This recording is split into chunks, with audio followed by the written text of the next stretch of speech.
जय हिंद दोस्तों। तो आज हम आपके लिए लेके आ गए हैं रोटेशनल मोशन के सारे फॉर्मूले।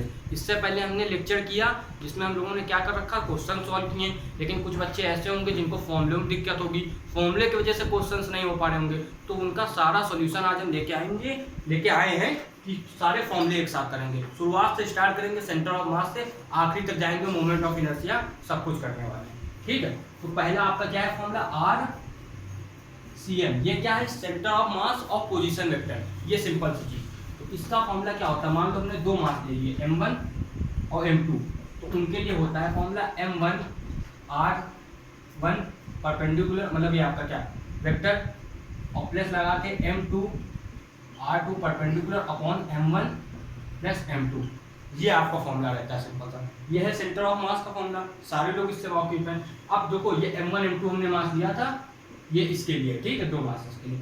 अब लीनियर की कुछ बातें कर लेते हैं। आप सब जानते हो अगर यहाँ पर ये लीनियर होता है हमारा मोशन, और दूसरी तरफ हमारा कैसा होता है, रोटेशनल मोशन होता है, तो चीजें चेंज हो जाती है ना। या फिर रोटेशनल से अच्छा हम कहेंगे कौन सा मोशन, सर्कुलर मोशन। तो लीनियर में यहाँ एस आता है, तो यहाँ क्या आता है आपका, यहाँ आता है आपका, सब लोग बताओ, थीटा यानी कि एंगुलर डिस्प्लेसमेंट। यहाँ बी आता है तो यहाँ आ जाता है ओमेगा, यहाँ ए आता है तो यहाँ जाता है अल्फा। अब वेलोसिटी जगह एंगुलर वेलोसिटी है, ठीक है, और एक्सीलरेशन की जगह आपके एंगुलर एक्सीलरेशन की जगह एंगुलर एक्सीलरेशन आया। वैसे ही हमारी मास की जगह आ जाता है इनर्शिया। सब जानते हैं मास की जगह आ जाता है इनर्शिया, जिसकी वैल्यू होती है mr²। ठीक, उसके बाद फोर्स की जगह आ जाता है टॉर्क। टॉर्क की वैल्यू क्या होती है आपकी, r × f। ये होती है बिल्कुल। इतनी चीजें तो आप सबको पता ही है, आराम से जानते हो। अब इसके आगे कुछ फॉर्मूले जो हैं, जैसे V और R में क्या रिलेशन रहता है, जैसे रिलेशन इनका SO = क्या होता है, R थीटा। वैसे V = क्या होता है, R ओमेगा। होता है कि नहीं, होता ही है। और A = क्या होता है, R अल्फा। वैसे आपका M इसके तो रिलेशन हमने यहाँ पर लिखा ही, ठीक है। और ये फोर्स उनका टाउ का रिलेशन क्या रहता है, ये तो हमने अभी लिखा, वहां पर यही चीज ये रिलेशन रहता है। ये तो आपको चीजें पता ही हैं। वैसे आप टॉर्क के कुछ फॉर्मूले और जानते हो, सिंपल से छोटे मोटे फॉर्मूले, ये तो नोट होगा। ठीक, जल्दी से छोटा लेक्चर रखेंगे, फॉर्मूलेस का लेक्चर क्यों बड़ा रखें, ठीक है, जितना आपका समय बचे। टॉर्क उसको और सब्जेक्ट भी पढ़ने होते हैं, केवल फिजिक्स तो रहती नहीं। लेकिन सब में मतलब फिजिक्स तो, केमिस्ट्री मैथ को आप थोड़ा ज़्यादा देते हो बेटे उसमें, क्योंकि भाई स्कोरिंग सब्जेक्ट तो है नहीं, लेकिन स्कोरिंग सब्जेक्ट आपको बनाना पड़ता है। इंग्लिश हिंदी स्कोरिंग माने जाते हैं, ठीक है।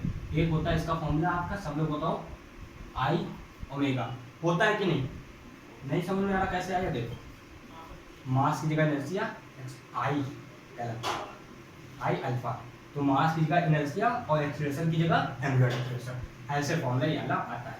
एक फॉर्मूला और देखो इसका, होता है dl/dt। ये कब आता है, ये होता है फॉर्मूला। ये कैसे आया भाई, एनालॉजी से समझो।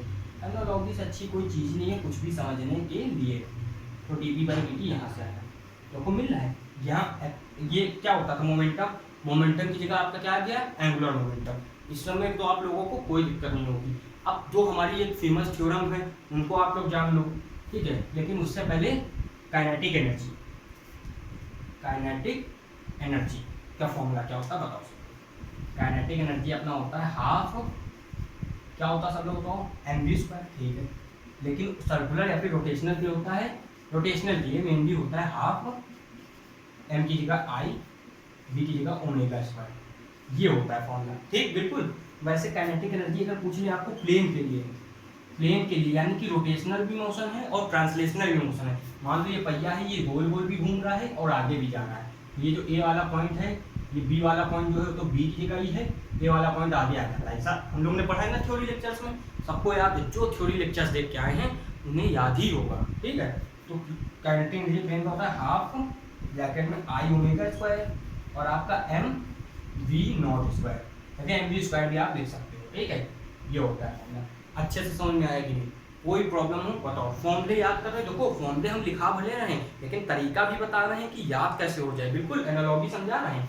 mv² किसके लिए, ट्रांसलेशनल के लिए, सीधे मोशन के लिए, और I ω² गोल वाले मोशन के लिए, रोटेशनल मोशन के लिए। इतना अच्छा समझ में आया कि नहीं, बिल्कुल आया होगा, ठीक है। अब इसके आगे हम लोग क्या देख लें, हाँ दो थ्योरम जिनकी बात की, ये तो नोट होगा आपका, नोट होगा जल्दी जल्दी, है ना, टाइम नहीं लगना चाहिए। साथ साथ लेके बैठे हैं कॉपी पेन बिना किसी गम के। अच्छा, ऐसा तो नहीं लगता कि भैया फिजिक्स ले लिया बड़ा बेकार किया, ऐसा कुछ नहीं है, सबसे अच्छा सब्जेक्ट है फिजिक्स जो है। फिजिक्स जो है मेरे हिसाब से इक्वल टू यूनिवर्स है, और जो यूनिवर्स की लैंग्वेज है वो अपनी कौन है, मैथ। तो इन दोनों सब्जेक्ट को तो साथ में लेके चलना है। एक रॉकेट को लॉन्च करने में फिजिक्स लग जाती है, फर्स्ट 11th के फर्स्ट चैप्टर से 12th के लास्ट चैप्टर की। एकदम सही बोल रहा हूँ, आप कुछ भी चीज़ देख लो, ग्रेविटेशनल चैप्टर लगेगा बिल्कुल, उसके बाद आपका कौन सा रोटेशनल चैप्टर लगेगा, आपका एरर एनालिसिस लगेगा, आपका सिग्निफिकेंट फिगर लगेगा, सब कुछ लगता है। आपका थर्मोडायनेमिक्स लगेगी, है ना भाई, मेटल है वहाँ, चांद पे जैसे गया है वहाँ बहुत ठंडी है, सूरज पे आधी तेल बन जाता है। तो भाई फिजिक्स बहुत इंपॉर्टेंट सब्जेक्ट है। और देखो, अगर आपको इंटरेस्ट है इन चीज़ों में, आपको भी जानना है कि भाई ट्विंकल ऑफ स्टार कैसे होता है ना, ट्विंकलिंग ऑफ स्टार कैसे होता है, सूरज इतनी दूर क्यों है, सूरज बड़ा क्यों दिखता है, बाकी तारे छोटे क्यों हैं, है ना, अगर हम किसी 50, 60, 65 मिलियन दूर किसी प्लैनेट से देखें तो हमको यहाँ पर डायनासोर दिखेंगे। ये सब समझने में मज़ा आती है, फैसिनेटिंग चीज़ें जाननी है। तो आप फिजिक्स के इस सफ़र में हमारे साथ रहोगे, क्योंकि भाई मैं भी वैसा ही बंदा हूँ जिसको फिजिक्स में बहुत इंटरेस्ट है। तो हमने फिजिक्स जो है मेरा वो प्राइम सब्जेक्ट है, उसके आगे हम मैथ और केमिस्ट्री करते हैं। लेकिन प्राइम सब्जेक्ट फिजिक्स क्यों है, क्योंकि जितना मज़ा, जितना इंटरेस्ट फिजिक्स में आता है वो इंग्लिश में भी नहीं आता, वो साहित्य हिंदी वगैरह में भी नहीं आता। वो फिजिक्स वाला जो स्टूडेंट हो ना, उससे पूछना, क्योंकि आजकल अभी भी जो प्रोफेसर होता है फिजिक्स का, अपने आप को स्टूडेंट ही समझता है, क्योंकि वो इतनी बड़ी फिजिक्स में थोड़ा सा चीज़ जानता है केवल, नॉर्मल सी बात है, ठीक है। अब आप लोग कहोगे छोटे से लेक्चर में, ये भाई इसलिए है कि आपका इंटरेस्ट जाएगा इन सब चीज़ों में। अब इसके आगे हम लोग देखेंगे मोमेंट ऑफ इनर्शिया। पहले तो रॉड की देख लेते हैं, ठीक है। रॉड की मोमेंट ऑफ इनर्शिया, अगर ये रॉड ऐसे है और साइज है इसका L, अगर आप बीचों बीच से देखोगे इसके सेंटर ऑफ मास से, तो जो होता है वो होती है mL²/12। और यही आप अगर इस पॉइंट से देखोगे तो आपकी क्या होती है, mL²/3। बिल्कुल यही। अब रिंग का देखो, अगर रिंग ऐसे है और आपने इसको ऐसे देखा, ठीक है, परपेंडिकुलर, तो रिंग का हो जाता है, ये रिंग है हमारी, ठीक है, ये रिंग ऐसे गोल गोल, तो उसका क्या हो जाता है, mR² हो जाता था, बिल्कुल। और यही हमने डिस्क का देखा, डिस्क है हमारी ये, इसको ऐसे बीच से देखा बिल्कुल, तो इसका हो जाता था आपका mR²/2। यही सिलेंडर के साथ है, अगर आप सिलेंडर का देखोगे ऐसे, हॉलो सिलेंडर का देखोगे जो रिंग की तरह होता है, तो उसका सेम यही होगा। और आप ऐसे सॉलिड सिलेंडर को देखोगे, ठीक है, और इस पॉइंट से देखना है, यहाँ सेंटर ऑफ मास होता है इस पॉइंट से, यहाँ पर तो इस पॉइंट से, तो इसका ये हो जाता है। ये तो सिंपल सी चीज़ें हैं। अब आप क्या करेंगे, इसके आगे हम लोग देखते हैं, ठीक है। आप लोग इतना बहुत जल्दी से तुरंत नोट कर लीजिए।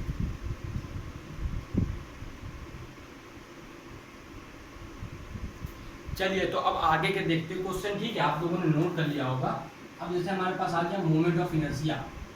मोमेंट ऑफ इनर्शिया, अच्छा, मोमेंट ऑफ इनर्शिया से पहले एक चीज़ करें, क्या दो हमारी थ्योरम उनको देख लेते हैं। पहली है पैरेलल एक्सिस, तो सेकंड है हमारी परपेंडिकुलर एक्सिस, ठीक है। ये दो आप लोग ऐसे ही सपोर्ट करते रहोगे तो हमारा चैनल और ग्रो करेगा, और हम इससे और अच्छी क्वालिटी में लेक्चर लेके आएंगे। फिलहाल अभी जो है आप उसमें देख ही रहे हो। तो इसमें यह रहता है कि एक ऐसे है दिया गया, यहाँ पर एक सेंटर ऑफ मास से मान लो निकल गया, और एक डिस्टेंस डी पे निकल गया, ठीक है, ये सेंटर ऑफ मास पे ICO। तो आपका ये फॉर्मूला बनता है I=ICOM सेंटर ऑफ मास पे प्लस md²। ये रहता है सिंपल सा, इसको आपको याद कर लेना। ये हमारी पैरेलल एक्सिस थ्योरम का। और परपेंडिकुलर में ये रहता है, मान लो ये ऐसे है, तो एक पॉइंट यहाँ पर Z है, ये हमारा x है और ये हमारा y है।